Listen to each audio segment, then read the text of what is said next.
What? I'm so stressed. Why? Let's do this.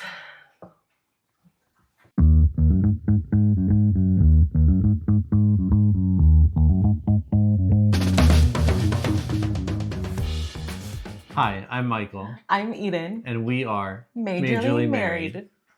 This is a podcast where we're going to talk about all things marriage, keeping it as raw and real as possible without giving you so much information that you hate our guts. And we're leaning into the cliches. Yes, you like cliches now. It's not that I like cliches, it's that I think as I've gotten older, unfortunately, I've found myself going, my parents were right. Or like, yeah, I mean, the cliches are true. More often than not. So it's not that I'm like, I love cliches. So is this really just a podcast where we prove cliches true? That would be catchier to say. I don't think we prove cliches true. I think we discover what goes beyond the cliche. Why the cliche is true. How do cliches get to be a cliche? If we say that word too many times, it's already losing its meaning. So we need to move on. What are we talking about? So today, hard pivot. We're talking about cliches. No, I'm just kidding. Today we are talking about stress versus trauma.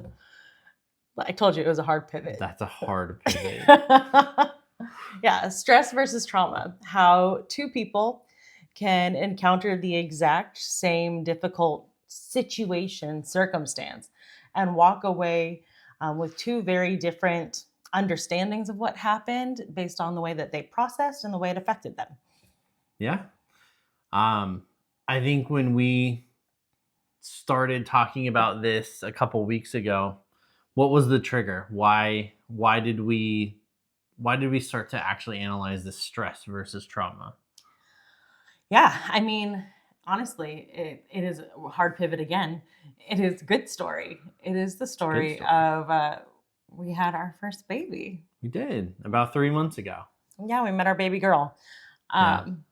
Happiest I could ever be. What's the cliche to go along with that? Like, my heart grew twice the size. She's a light on my life. Yeah.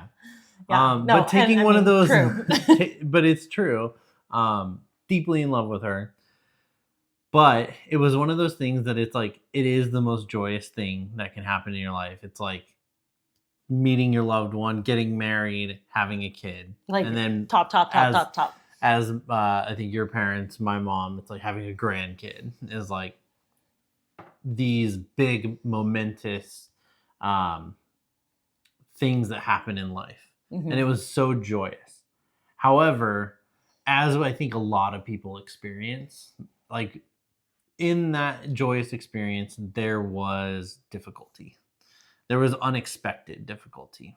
Yeah. And I do want to preface this by saying that I know a lot of my friends and some family have experienced really difficult birth stories, and just the days, weeks, months following their baby's birth. And they have encountered some truly, truly painful times. And the stories did not end as happy as ours did. Clearly, we are very happy with what happened. So whether you want to call this a trigger warning or you want to call it a just like acknowledgement of people's pain that far exceeds our ability to even understand it, like both are true. So if this is not appropriate and best for you, feel free to skip right on by. We want you happy and healthy. And if you're sitting there going, my gosh, like it could have been so much worse. We know. Exactly. We know. But yeah, I think there was, everybody has a plan. I think typically everybody has a plan going into the birth of a child. We had a plan A. We were expecting, as any person normally would, deliver at 40 weeks, natural vaginal birth. Baby's fine, go home a day or two later, and then we get to be parents. And then the real stress begins. And then the real stress begins at that point. Yeah. But that's not what happened. Not quite. No. Give a breakdown. So, quick breakdown, because I had a slightly elevated risk pregnancy. They considered it a high risk pregnancy, even though there wasn't anything specifically wrong this pregnancy. Yeah. I had pre-existing health conditions and I was not 25. So those things caused me to be watched by a specialist as well as just my regular midwife. So going throughout the pregnancy, as we got into that third trimester, you go in for more regular monitoring when you're high risk because they just want to make sure mom's healthy and baby's healthy. Yep. So while I was going through that monitoring, week after week, it was twice a week, we would hear things are going great. Everything looks good. She was like a champ in there, moving, squirming, doing all the things. Growing. Yeah. They kept talking about how big she is. And just, she looked completely healthy. I looked completely healthy. Till one day we went in and they said, your blood pressure is a little high. And it's been a little high with our at-home blood pressure monitor. But that was always proven untrue or off. We would go into the hospital thinking like, oh no, blood pressure's too high, and it'd be perfectly fine in the hospital. I mean, like dramatically different measurements. Perfect. So when the doctor said your blood pressure's too high, we were like, yeah, you should probably, I mean, I think we were like, take it again, because we had been through this already and been like, this is not actually what happens. I don't want to go to the hospital again just to be sent home for another like, oops, sorry, you read it wrong. But it had happened frequently enough that they were like, hey, I'm sorry, you got to go in, you got to do this 24-hour test, and you're probably being induced 5 days from now at 37 weeks. Yeah. And that was like the first big, hey, we had this plan, boom, like pivot. Yeah, plan A to plan B. And then to kind of summarize through the next couple chunks. The cascade of events. Yeah, people talk about the cascade of interventions. We intervened. Yeah. All up and down and sideways. I was in labor for a couple days. We ended up having an unexpected C-section. C-section overall went great. We got to meet our daughter. You also hemorrhaged during I'd say overall, I will say, I this is still one of my favorite stories during a like hard time. Maybe this is just how I cope. But when I was brought into the operating room, they asked if I wanted to put on like my birthing playlist because moms still want the playlist that they have curated. And you're still awake. Yeah. I mean, I'm still sitting there listening. Yeah. So I told them, I was like, don't worry, guys, Yep. I do not have chasing cars on this playlist. We're not going to have a chasing cars moment in here. And they laughed. They knew and understood. That is a Grey's Anatomy Anybody reference. who watched Grey's Anatomy will potentially get that. If you don't get it, I'm sorry for you, quite honestly. So yes, my goal was to not have a chasing cars moment in the operating room. You got halfway there. I didn't have one. Not all the way. Would not have been worthy for a Grey's Anatomy episode. Hemorrhage. Then after baby was born, you had to get like a blood transfusion, still be on some meds. I still had preeclampsia after. Still had preeclampsia. Baby, unfortunately, like needed some light therapy for some jaundice. And then we were gearing up so close, ready to leave, packing up. And then a car seat test. Well, I think the part that's like in the quick summary that's just valuable context too is that we kept being told every day, today might be the day. Today might be the day. Yeah. And we had been there for 4 days. No, it had been a full week. Oh, yeah. From when we of first us hearing walked every in. day, Yeah. starting with like, you might have the baby today on day one to now you might be leaving today. It just kind of kept getting pushed. And so by the time we got to the car seat test, we had already packed up the car completely. We had been told like, we were waiting on me. We were on plan O at that point. Yeah. So they discharged me. They had already approved discharging The baby. our daughter. Yeah. So sorry, I interrupted you. Then the car seat test, which they acted like it was just such a formality, like, oh, we'll just do this and then you guys are out. And I remember them walking in, like heads down, like Yeah. she failed the car seat test. And so that meant that she had to stay there another 12 hours, redo the car seat test. We went home during that. While we were at home, got a call. Um, hey, her stats dipped. We're going to need to admit her. So, kind of speeding forward again, summarization.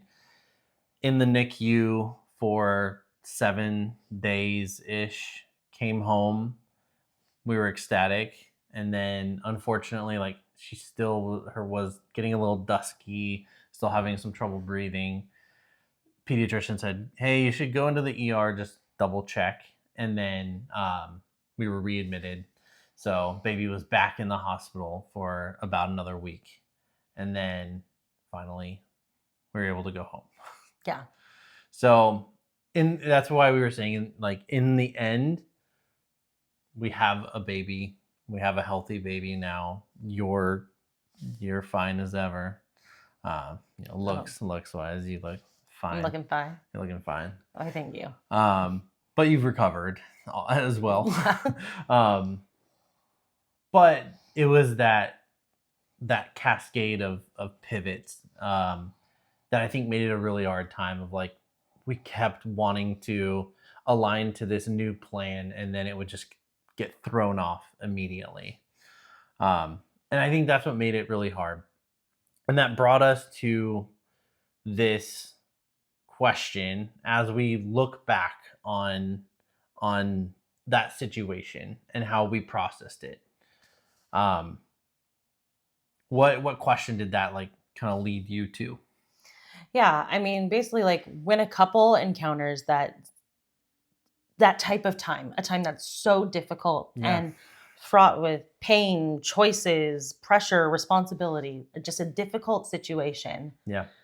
Um, how do they stay unified when they've got two different ways of processing and two different experiences happening simultaneously? Yeah. You are you, I am me. How do we stay us in the Yep. midst of a hard time? How does it affect our marriage too? Yeah. Yeah. So yeah, that's kind of worth diving into, I would say. Yeah. Let's dig in. I'm happy to share my experience first. Okay, So, yeah. And I think kind of tying back the whole like point of the episode, stress versus trauma. So kind of giving the next He part just away. did this. He said stress versus trauma. Did you see his hand? That's the point. So my experience was stress.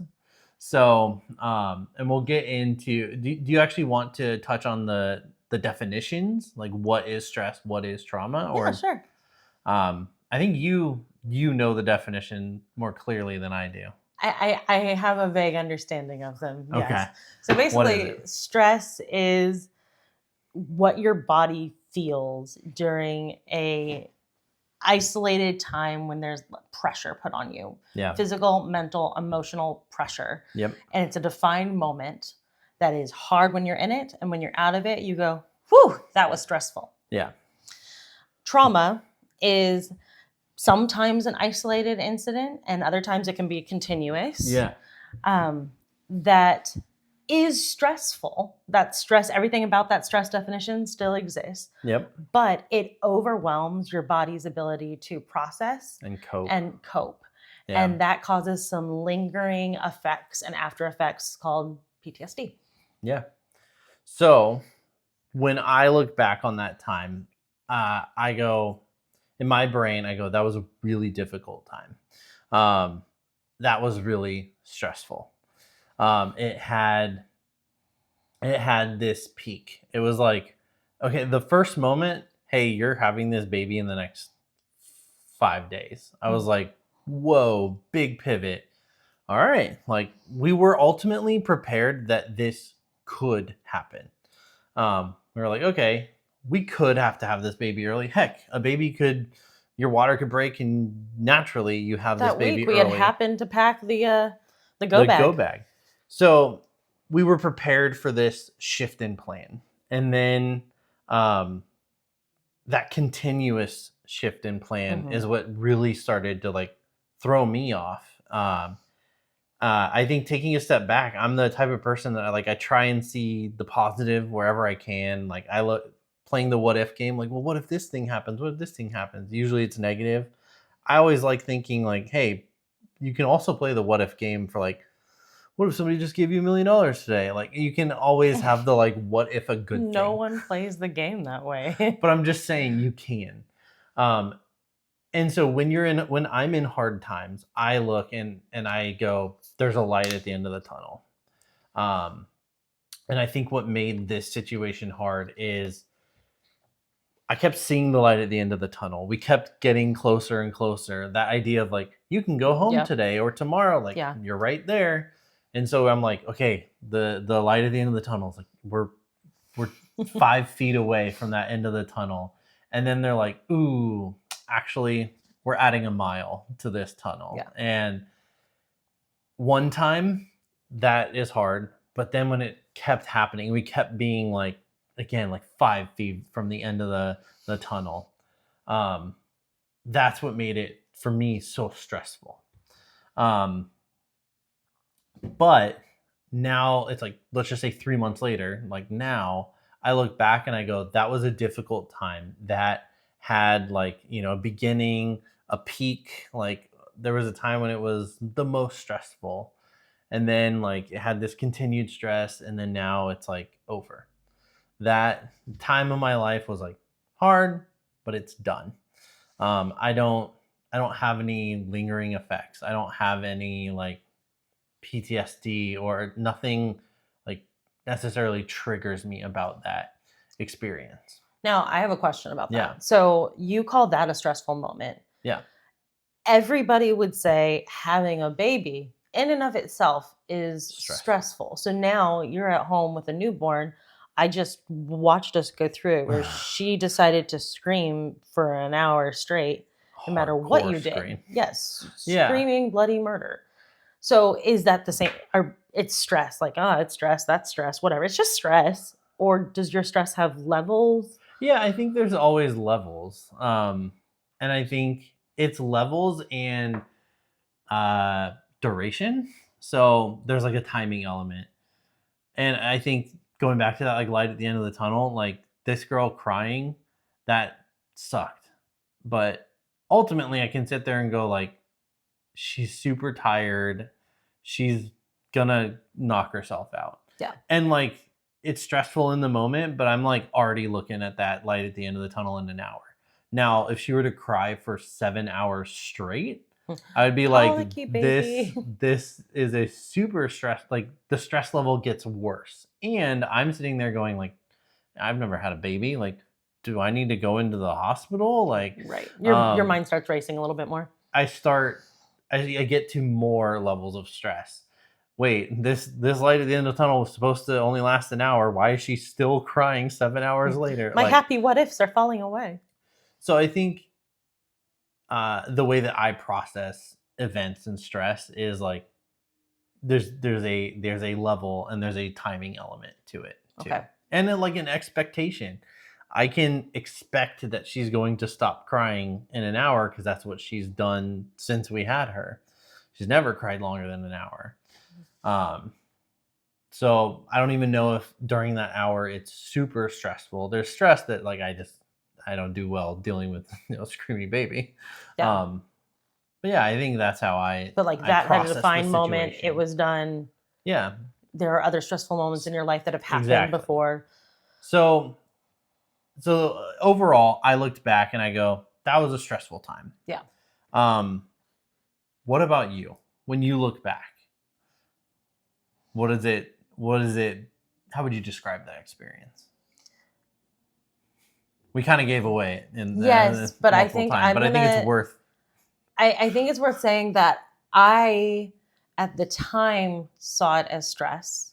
Yeah. And now when I look back, I see and recognize it as more of a traumatic incident for me.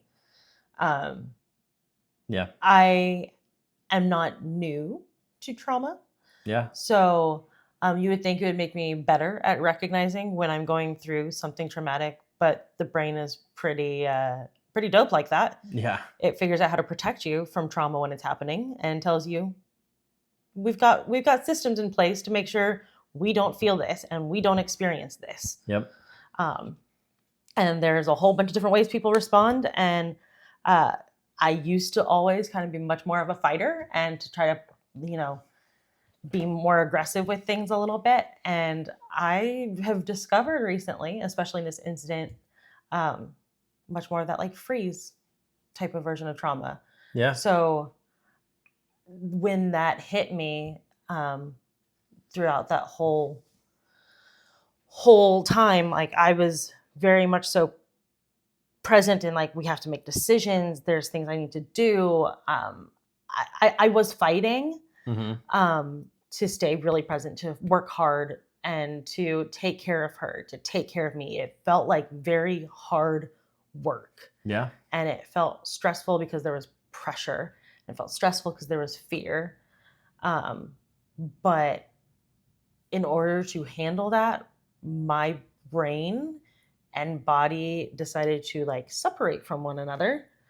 And I mean, I remember kind of going back to you at times, even afterwards, and being like, wait, what happened? Like, there are still, I can't put a timeline from day one to the end because there are days I don't remember. So I can sit there and be like, I was in labor for 2 days, and it's not just the like, oh yeah, because it was so like my labor wasn't even necessarily that terrible. It was everything else that was swirling around with it, that all the other stressors that went along with it. Yeah. I said goodbye. Yeah. And I'm very used to leaving. I don't even know how to describe it. We have recorded this multiple times, and even still, whenever we talk through it, I will like try to think back on the conversation, and I'm like, I did it again. Like I dissociated in the middle of talking.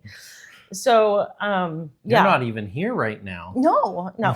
So I think that's like lingering effects, right? Yeah, I think some of the lingering effects I've seen and we've talked about is like driving by the hospital. And you're like, oh, that place. Like you can't imagine. I've had panic attacks. You can't imagine going in there. I mean, seeing or hearing, like we've been rewatching Grey's Anatomy and seeing like a baby scene, or there was one that was like directly related. Why did they spend so much damn time in the NICU? There was one that was like directly related where it was like she's going dusky and like failing a car seat test. And even me, I was like, wow, that's a like 1-to-1. That's crazy. And that like it really hit you. And I think it's like those are the lingering effects that I've seen too. And I think for me, I can take a step back and say, oh, I understand like why you classify it as trauma. Like you're reliving that moment. I'm like, wow, that's almost 1-to-1 similar to us, but I'm not like, my brain doesn't go back to like imagining my daughter in that car seat. I think my brain does it. Does your body go back? No. Like, I think that's the thing that's crazy is when your body feels that same sense of like terror. You've mentioned the fact of like your body keeps score. Yeah, like that's not just a book title. Yeah. So it's a very interesting thing to feel. But I think through all of this, and the reason we wanted to like sit down and really talk about it is because we have been talking about it. And I think we noticed that like we actually did fairly well at staying together in our marriage when I think these situations, when they are difficult, and especially when two people process them differently, I think it can cause, I was going to say like it can tear people apart, but I think it can just cause issues. Cause a rift in the relationship. Yeah. Yeah. And I mean, let's be fair right now and not pretend like we're not perfect at this. No. We have also gone through micro versions of this, like all couples do. Yeah, we've been through stress and trauma situations before in our marriage, or just talking about how I've handled stress in the past and how you have handled trauma or stress in the past, which are different. And I do sometimes just get stressed and not traumatized. 100%. But I think when we were talking, we were like, okay, what did we do? How did we stay united? How did we get through this difference in process? Yeah. Yeah, I think there are a couple different things that we leaned back on. And like we mentioned, we had different instances in our relationship where we got to start applying these tools or learning them, I think. Yeah.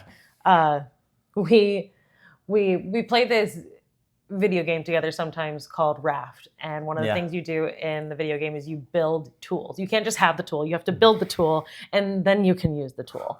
And that's kind of what I feel like we did with our relationship. We were building the tool through all these different difficult moments. And then when it came time that we really needed to use the tool, Luckily, we had put in the work to like craft it. yeah, we had crafted it and it Yeah. was ready to go. And so we are excited to kind of like start diving into like some of those. So what's Aspects the of the first tool? what's the first tool? To me, I think it's like finding your glue. What keeps you guys adjacent at minimum? Like assuming In the same space. yeah, assuming that things are actually like really overwhelming and hard and you don't have capacity to do much. Like kind of what's the bare minimum you could do essentially to stay unified while going through something like that is something important because I think a lot of couples can self protect so hard. That's Yeah. just human nature that you can separate and Ev- fail to recognize that you're in a relationship still. Everybody has their own coping mechanisms. And I think that's kind of what you're getting at. Like, And it's important to have your own coping mechanism. but if our coping mechanisms just purely bring us apart, we have to have some shared coping mechanism. I Yeah. think back to when our daughter was in the NICU. There was like the NICU, and then we had our own like little room like right across the way, and we would go back there, and you were like, "I think we should watch this show." No, nobody wants this. Of course. It's Um, a great show. It was wonderful.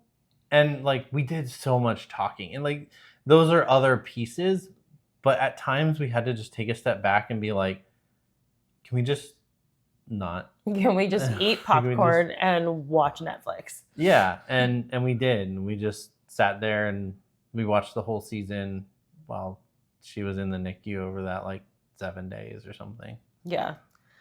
And I think like that was something that we applied then. Uh, I feel like other trying to think like what are some of the other tools that we have used that worked in that situation for us.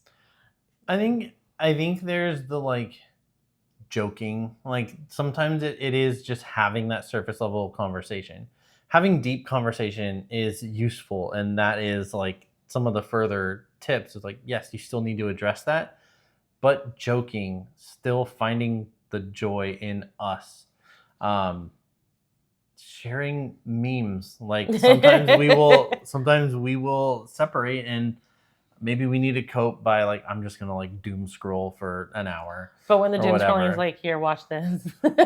But when we see like a funny video or something, sharing it because we both wanted that like surface level, like pull me out of the deep end. We don't want to live in, you know, anxiety and fear. Yeah. We're actually going to pause really quick because a baby just made noise. Can you bring over the monitor? Yeah, I forgot to bring over the monitor. So I said pause because a baby's fine. So unpause. So that's the glue. Is that surface level, like we gotta find common ground. Yeah. And we gotta just do something that is not so buried in the deep end that we are stressing ourselves out and focusing on the anxiety and fear. And it's not to say that deep things can't be a part of that glue. That was something you No. kind of pointed out to me when we were talking about this, that you're like, but like, I like deep processing. Is deep processing with you glue? And And like, yes, that can be glue, but I think that kind of, I think you wanted to keep it separate because you're like, hey, that it actually kind of falls in this other category. Yeah, and I mean, the reason why I hold it separate is because I think part of the deep processing involved a step that not everybody has, especially accessible to them while they're stressed. Like No. that's unique, and that's just really being able to understand each other's hearts, like Yeah. finding the heart of the other person in the situation. This is where I got like, I mean, it's me. Of course, I like talking about like deep heart things, but where I got excited about this whole topic in general was just as two different individuals, what we do to love and see the other person. Yeah. Um, One of the things I remember talking about on a date early on for us was the ability to, and the decision, I guess, to choose to fight yourself to fight for your partner. To be like, I'm going to fight against my own self protection. I'm going to fight against my own fear in order to show up fully for you and to fight for you. And believing that the only way that, I mean, that's sacrificial, that's vulnerable. But the beauty of marriage is that you're both making that choice. So you're both protected. And then I remember you taking it even a step further of like, you know, saying something that like I had showed while dating too was like a willingness to fight you for you. Like one of your Mm, coping mechanisms might be I'm gonna try and escape. I'm gonna run away. I'm gonna be looking for the exit while we were dating. And you were saying like, hey Michael, you need to fight me for me. So like fight you for you. Um but then we both embrace that like fight ourselves for the other person. I mean, everybody says like fight for your marriage. That was kind of what like fight for your marriage meant. But I think it's taking it that step further that like you sometimes have to fight your own insecurities, your own coping mechanisms, your own insecurities to be there for your partner. Yeah. And I think one of the ways that helps start that and guide that is by pressing in and trying to figure out why something's happening. We're Yeah. so quick to pass judgment and pass shame because typically, like when you're judging or when you're putting shame on someone, it's because you would judge yourself for that or you are ashamed of that in yourself. Um, and so looking at the other person and being like, "Ich," It understanding like, wait, why am I saying that? What's going on in me that's causing me to react to you that way? I think it's also like yes, I agree like look internally, but I think it's also this idea of like leading with curiosity. Like instead of I think about this whole situation and I can look back and let's just say the lingering effects. I can be like, Eden, why do you not want to go to that hospital? Why do you like get a panic attack when you drive by that hospital sometimes? Like that's so dramatic. I can be very quick to judge, but leading with curiosity of like why is that? And your answer before that you've told me of you're like I'm reliving it. I'm remembering all of the bad things that happened. I was sliced open in that in that hospital. I my baby was, not able to breathe in that hospital. I don't like that hospital. I'm like, oh, that makes a lot of sense. Me, I'm like, it's a hospital. Bad stuff happens. Like we had a stressful time there. But we also had a good time. Exactly. But Yeah. like Yeah. that's where our baby was born. That's your brain. Yeah. And so I think it's like I'd rather lead with that curiosity and try and put myself in your shoes, have that like compassion, that empathy. Like I can acknowledge why did I feel stress and you feel trauma? And one of the biggest reasons is like you went through a lot more than I did. If I were to put myself in your shoes, like I just said, you got sliced open. You were in that bed. You were on so many medications. You had preeclampsia. You had to get a blood transfusion. Yeah. And while it was both mine and your baby that was going through some of the things, there is that mother daughter connection that like I can never take away. I can I never think especially at that feel. stage after like just delivering a baby, She was that just in your belly. that For baby's like, 8 but that's months. like me. Like my brain did not separate us yet fully. Yeah. And postpartum hormones. That's like there's hormones spiking everywhere. So I think like just that piece alone, like leading with curiosity and like just put yourself in their shoes. Like, why are they feeling the things that they feel? Um, Which was interesting too, because you were asking that question. Why is Eden reacting the way that she's reacting? You were observing me, you were listening to me, and you were saying things that I was not saying, and I was not admitting, and I was not even recognizing. So part of that being yeah, curious is a cool way to be able to protect and show up for your partner because you're able to see things and read things and anticipate things that maybe they don't even know how to express yet. Which I think we'll dive into a little bit more here in a second.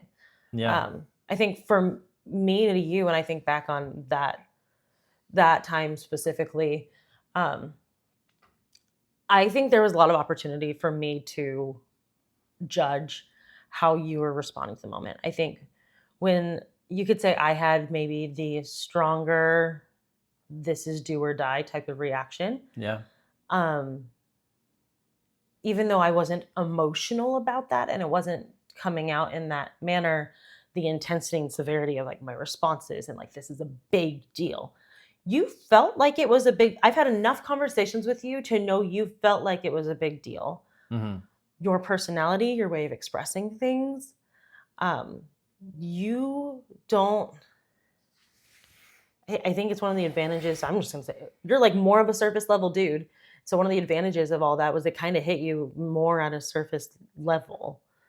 yeah, Um, and you had a better ability to turn it off when you yeah, needed to turn it off. Um, you had the ability to separate yourself and remove yourself. And I didn't have those abilities. yeah, And I judged you for being able to do something I couldn't do because I was also like ashamed and dealing with my own stuff. And I did kind of judge you a little bit at times, but I stopped myself before it could turn into resentment and anger. I did, I did catch myself and go like, no, he's different. and we had those times. Like, look, like we've mentioned, we were not perfect. We had times where we were snippy with each other, where we were like, this is a big deal. Maybe one of us was not taking it as seriously. Like literally like your incision, I'm like, you got to stop like getting up so fast Yeah, and hard that and is funny that that's running and what I picking think up the we baby. I'm like, snipped about. seriously. um but Yeah. I think it was kind of always being slow to judge of like I wasn't gonna take that and go a step further and then like build into resentment. Yeah. So we have kind of like pulling back. We have the find your glue, find your heart. What's the last one? Find your language. Okay, what does that mean? So, because we're two different people, we have our own ways of describing what it is that we're going through, describing what we need, and identifying and defining that in our verbiage. Yeah. So, you also have your own set of understandings for all those words. So, I think a simple example would be somebody saying, "I need space." Mm. Can be interpreted so many different ways. So I have to learn what you mean when you say I need space. And Because to some me, it means a relationship's about to be over. and I'm like, no, I just need to like be alone. I was a loner for 30 years. Like, um, I process alone. Um, that's how I can come to conclusions. That's how I can, cool off, if you will. So when I say I need space, like that's what I mean. You need space from the girl who growing up would follow her mom to the bathroom while I was just Keep talking. talking nonstop. Yeah, I think I still follow you to the bathroom while I'm talking nonstop.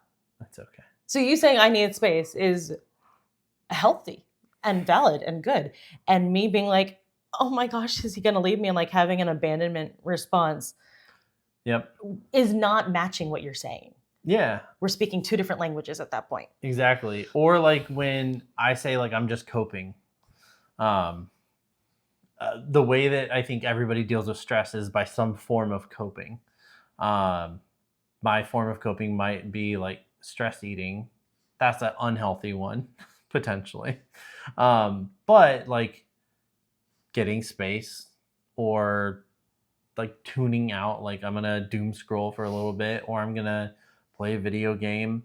Like that, all of those are me trying to de-stress and I'm coping. But your form of coping is very different. So if I'm like, babe, let's just cope, like let's play a video game, you're like, that's not coping for me. Yeah, no, I'm still Uh, waiting to cope at that point in some yeah, ways.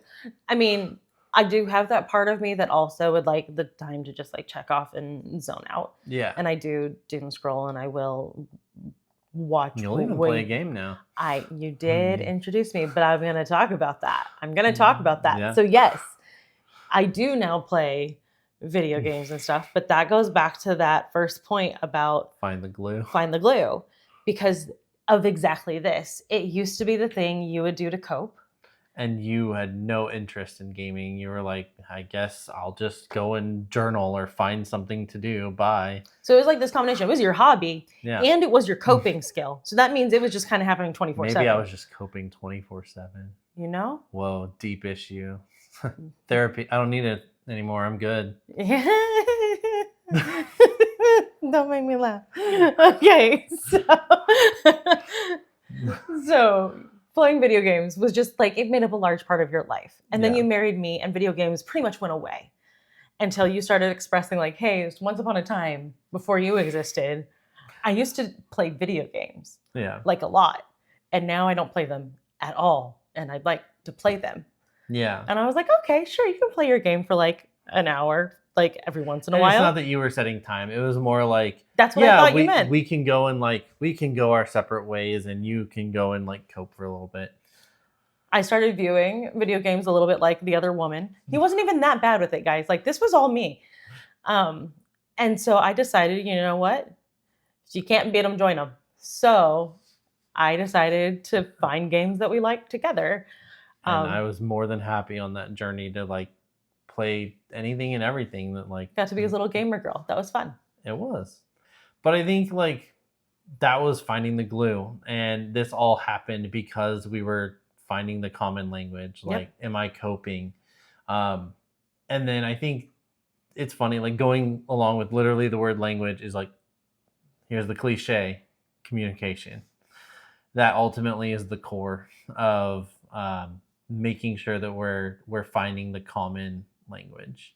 Yeah, because part of what you had to learn about my language is you were not super well versed in the language of trauma. No. Um, I mean, you want to pull back the curtain. I think before you, I wasn't very versed in communication on deep subjects. I didn't have deep subject conversations with former partners, with family. I still really don't with almost anybody except for you. But we have deep conversations about anything, everything, constantly. yeah. So I feel like I had to early on start being vulnerable about where I've been in my life and what I've experienced. And the more I shared with you, the more equipped you were to love me through future triggers and things that were happening in my life at the time, things that would happen in the future. And you really put in that time and work early on to really listen and understand, um, how to meet my needs that I can't express. Yeah. Whether that was learning how to respond during a panic attack or being able to recognize what's happening when my eyes glaze over in a conversation. And that for me, it's not, oh, sorry, I got distracted thinking about something, which would be a Yeah. logical thought to have. Yep. I didn't get distracted. I literally left the building. So you've started learning those things and you're able to step in. You're able to give me space. You're able, whatever you see needing to happen, you're able to ask me in my words what's happening. And so when it came to the hospital, when I was having a hard time sometimes really advocating for myself, or it was a blur, and you were very grounding through all of that, you were able to advocate for me. And in the days since, I think more than anything else, you've been able to help me navigate the PTSD that has come from it all. because Yeah. I wasn't a mess during it. I was a mess afterwards when you were fine. Yeah. So, yeah, I think that's why that shared language can get so important. I think it's important in any circumstance, but especially if you've got someone who deals with mental health concerns, Yeah. learning how to meet them in their mental health varying states is important. You can't only know the healthy them, you have to know what it looks like when they're hurting and when they're struggling. Um, so, yes, communication is key, but also learning how the other person communicates is part of that. Yeah. So, yeah, those I think are the big takeaways, the big tools that we built. Yeah. And I think that's key, what you just said, built. I think all of these, finding the glue, finding the heart, finding the language, this is all stuff that, well, yes, you can do like in the moment of a, a stressful or traumatic situation. Um, but if you've done it early in the relationship, or if you start now before that traumatic event happens, um, you're just building the foundation. You're building the tools that you can fall back on in those tough times. Yep. Yeah, I agree. But I think one key is like we don't know everything at all.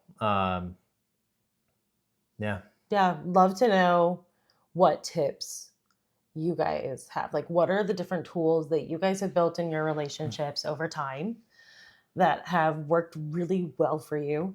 I mean, maybe there's some things that you've learned like this does not work. Do not build this tool. It is a tool of destruction, not construction. Yeah. Um, but yeah, I would love to kind of be able to collaborate as a community on that. Yeah. Would love to hear anybody's perspective. Um, Similar situations where maybe, you know, a difficult time has happened and, you know, both partners didn't see eye to eye on the after effects, on the level of severity, and did that cause any friction? Yeah. Or what tools did you use to get through it? Yeah. Yeah. So, I guess in summary, Yeah. it is possible for two people to experience the same difficult situation, to walk out with two completely different experiences that they remember and recall and live out, and still stay unified. It doesn't have And to be a divide. and neither is right or wrong. Yeah. Um and then if you're in it, or if you want to prepare your marriage going forward, maybe a good place to start is communication. Find your language. Find the language. um, find the glue. What small surface level thing we played? I'm looking at the board games right now. What fun little thing to take your mind off of stressful situations, and then find the heart. Stay curious, be slow to judge, quick to forgive. Yeah. That's how you stay in love through it all. Yeah. Right? Yes. Still in love with me? 100%. Growing every day. You're crazy. Are you still in love with me? Yeah. But we already know I'm crazy. Yeah. Wait. I'm crazy for you. They're just watching us flirt now. This is so uncomfortable for them. You're right. We should wrap this up. I won't finish the rest of that joke. All right. So Oh, that's amazing. thanks for hanging out with us. Really excited to continue diving into all things marriage. So next week we'll have another fun topic.